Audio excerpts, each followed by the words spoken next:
Hello friends, welcome back.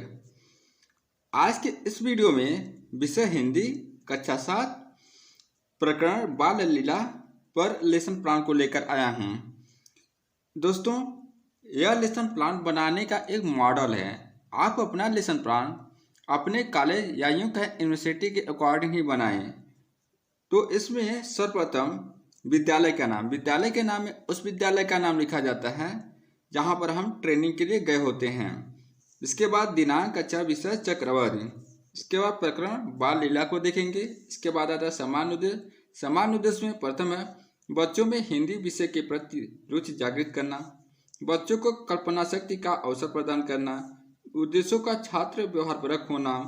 Fourth है छात्रों के कार्य का न्यूनतम स्तर निर्धारित करना, बच्चों में धारा प्रवाह, गद्य तथा शुद्ध उच्चारण के साथ कविता पढ़ना सिखाना। इसके बाद वर्टिकल में एक तरफ विशिष्ट उद्देश्य, दूसरी तरफ से शिक्षाप्रद छात्र। यहाँ पर विशिष्ट उद्देश्य 3 प्रकार के होते हैं। पहला क्या होता है आपका ज्ञानात्मक उद्देश्य, दूसरा भावात्मक उद्देश्य तथा तीसरा प्रयोगात्मक उद्देश्य होता है। तथा ज्ञानात्मक उद्देश्य में बच्चे श्री कृष्ण के बाल रूप को जान सकेंगे, बच्चे श्री कृष्ण के बाल रूप का विवरण दे सकेंगे। इसके बाद भावात्मक उद्देश्य में बच्चे श्री कृष्ण के बाल रूप को समझ सकेंगे, बच्चे श्री कृष्ण द्वारा माता यशोदा से भैया बलराम की उलाहना देने के दृष्टांत का रसास्वादन कर सकेंगे। प्रयोगात्मक उद्देश्य में बच्चे सूरदास के विवरण का प्रयोग कर सकेंगे। इसके बाद आता शिक्षण विधि में प्रश्नोत्तर विधि तथा व्याख्या विधि का प्रयोग करेंगे। सहायक सामग्री में श्री कृष्ण की बाल रूप का रेखाचित्र मॉडल तथा अन्य कक्षा उपयोगी शिक्षण सहायक सामग्री। इसके बाद आता है पूर्वगान में बच्चे श्री कृष्ण तथा कंस की कहानियों का समान जानकारी रखते हैं। इसके बाद आता है प्रस्तावना प्रश्न। दोस्तों, प्रस्तावना प्रश्न अक्सर आपके एग्जामिनर के द्वारा जरूर पूछा जाता है तथा यहाँ पर पूर्व कथन तथा उद्देश्य कथन क्यों यहाँ पर लिखे जाते हैं, इसका क्या मतलब है, इन सभी का जानकारी बीएड या बीटीसी वाइवा के समय एग्जामिनर के द्वारा पूछे गए प्रश्नों का संग्रह इस वीडियो के नीचे डिस्क्रिप्शन बॉक्स में दे रखा है। तो आप वाइवा देने से पहले उस वीडियो को जरूर देख लेना ताकि आपको पता चल सके कि क्या क्या प्रश्न पूछे जाते हैं। इसके बाद प्रस्तावना में क्रम संख्या, छात्राध्यापक क्रिया, छात्र क्रिया। क्रम संख्या 1 में प्रश्न छात्राध्यापक क्रिया में छात्राध्यापक प्रश्न करेंगे मथुरा के राजा कंस का मृत्यु किसने किया था। तो छात्र क्रिया में छात्र रिस्पांस देते हैं श्री कृष्ण द्वारा। उसके बाद प्रश्न है श्री कृष्ण का बचपन कहाँ गुजरता था। तो छात्र क्रिया में छात्र रिस्पांस देंगे गोकुल में। उसके बाद छात्राध्यापक क्रिया में छात्राध्यापक बच्चों से प्रश्न करेंगे गोकुल में किसके साथ बीता। छात्र क्रिया में छात्र रिस्पांस देंगे यशोदा जी के साथ। इसके बाद आता है आपका यशोदा जी को श्री कृष्ण क्या मानते थे। छात्र क्रिया में छात्र रिस्पांस देंगे माता। इसके बाद प्रश्न है माता यशोदा जी से श्री कृष्ण कैसी उलाहना देते थे। उसके बाद छात्र क्रिया में छात्र मौन रहते हैं तथा यहाँ पर आपका समस्यात्मक प्रश्न निकल आता है। इसके बाद आपका आता है उद्देश्य कथन। उद्देश्य कथन में बच्चों आज हम लोग बाल लीला नामक पाठ का रसास्वादन करेंगे। प्रस्तुतिकरण में मैया मोही दाहु बहुत खिजायो, मोसो कहत मोल क्यों निन्हो तू जसुमति कब जायो, कहाँ करो यही ऋषि के मारे खेलन हो नहीं जात, पुनि पुनि कहत कौन है माता को है तेरो तात, गोरे नंद यशोदा गोरी तू कत श्यामल गात, चुटकी दे दे ग्वाल नचावत हंसत सबे मुस्कात, तू मोही को मारन सीखी दाव ही कभू न खिजे, मोहन मुख ऋषि की ये बातें जसुमत सुनि सुनि रीझे, सुनहु कान बलभद्र चबाए जनमत ही को धूत, सूर्य श्याम मोहि गोधन कीसो हाँ माता तू पूत, यशोदा हरि पालने सुनवाए झुलावे, हलरावे दुलराई मल्हावे जोई सोई कहूँ कछु गावे, मेरे लाल कहूँ आऊँ निंदरिया काहे न आए सुवावे। इसके बाद है तू काहे नहीं बेगही आवे, तो कऊ कान्ह बुलावे। कबहू पलक हारी मूद लेते हैं, कबहू अधर फरकावे। सोवत जानी मौन होवे, कह रही करी करी सैन बतावे।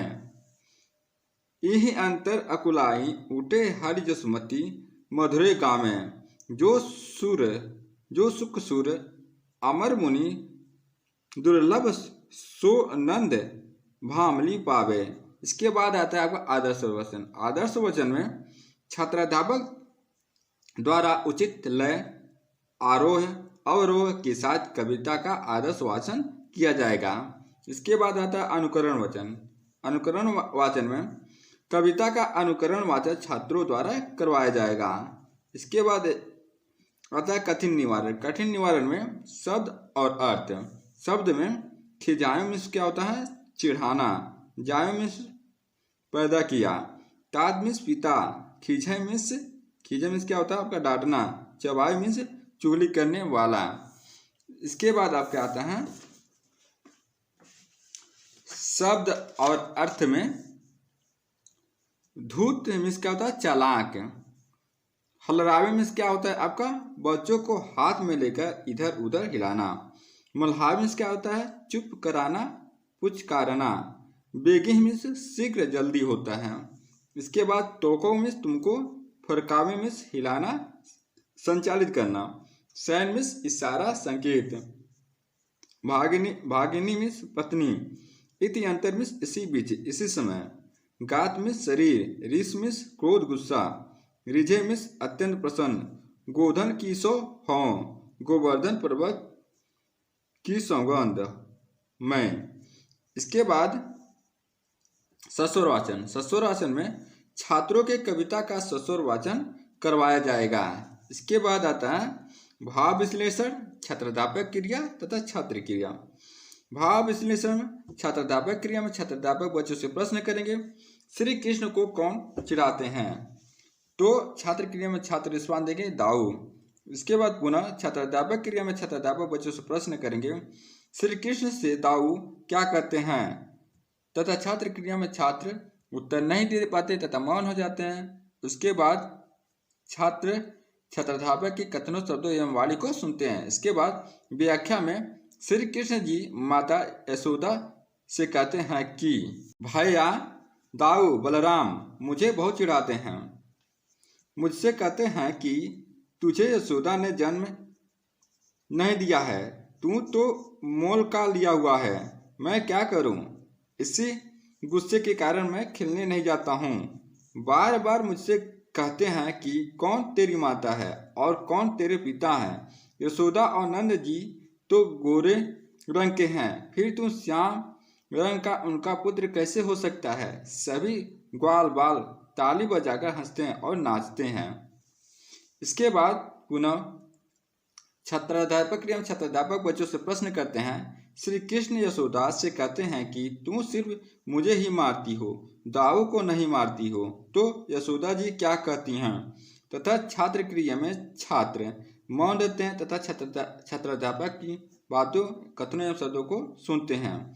उसके बाद छात्राध्यापक क्रिया में छात्राध्यापक व्याख्या करते हैं, यशोदा जी से श्री कृष्ण कहते हैं कि तुम मुझे ही मारती हो, दाऊ बलराम को कभी नहीं डांटती हो। श्री कृष्ण के मुख से यह क्रोध भरी बातें सुनकर यशोदा बहुत उदास हो जाती हैं और कहती हैं कि हे पुत्र सुनो, बलराम चुगलखोर है, जन्म से ही चालाक है। श्याम मैं कसम खाकर कहती हूँ कि मैं तेरी माता हूँ और तू मेरा पुत्र है। इसके बाद पुनः छात्राध्यापक क्रिया में छात्राध्यापक बच्चों से प्रश्न करेंगे, यशोदा जी श्री कृष्ण को किसमें झुला रही हैं? छात्र क्रिया में छात्र रिस्पॉन्स देंगे, पालने में। उसके बाद पुनः छात्राध्यापक क्रिया में छात्राध्यापक बच्चों से प्रश्न करेंगे, यशोदा जी क्यों भाग्यशाली हैं? तो छात्र क्रिया में छात्र मौन रहते हैं तथा छात्राध्यापक की कथनों, वाणी एवं शब्दों को ध्यानपूर्वक सुनते हैं। इसके बाद सूरदास जी कहते हैं कि यशोदा भगवान विष्णु के बाल रूप श्री कृष्ण को पालने में झुला रही हैं। कभी वे पालने को हल्का सा हिलाती हैं तो कभी कृष्ण को प्यार करती हैं और कभी चूमती हैं। वह मन में जो आप सो गाती हैं। लेकिन कन्हैया को तब भी नींद नहीं आती है, इसलिए यशोदा नींद को उल्हाना देती हैं कि अरे निधिया, तू आकर मेरे लाल को क्यों नहीं सुलाती? तू शीघ्रता से क्यों नहीं आती? तुझे कान्हा बुला रहा है। कभी कान्हा आंखें मूंद लेते हैं, कभी ओठ फड़काने लगते हैं। जब कान्हा ने नयन बंद किए तो यशोदा उन्हें सोया मानकर चुप हो जाती हैं और गोपियों को इशारा से चुपचाप रहने को कहती हैं। इसी समय श्री कृष्ण पुनः कुलमुलाने लगते हैं और यशोदा पुनः मधुर लोरी गुनगुनाती हैं। सूरदास जी कहते हैं कि सचमुच नंद की पत्नी यशोदा बहुत भाग्यशाली है, क्योंकि ऐसा सुख तो देवताओं व ऋषि मुनियों को भी दुर्लभ है। इसके बाद आपका मूल्यांकन प्रश्न आता है। मूल्यांकन प्रश्न में प्रथम, यशोदा बालक श्री कृष्ण को किस प्रकार सुलाती हैं?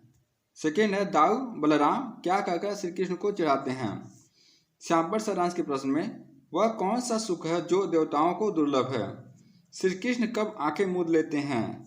उसके बाद निरीक्षण कार्य में, जब छात्र श्यामपट्ट कार्य कॉपी में उतार रहे होते हैं तो छात्राध्यापक कक्षा में घूम घूम कर कॉपी का निरीक्षण करेंगे और छात्र के व्यक्तिगत समस्याओं को दूर करेंगे।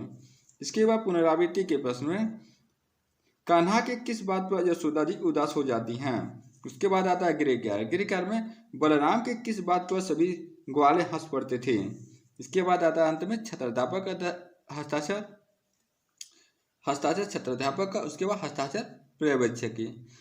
तो दोस्तों आज की वीडियो में बस इतना ही। अगर इस वीडियो से संबंधित कोई सुझाव देना चाहते हैं तो कमेंट बॉक्स में जरूर लिखिएगा।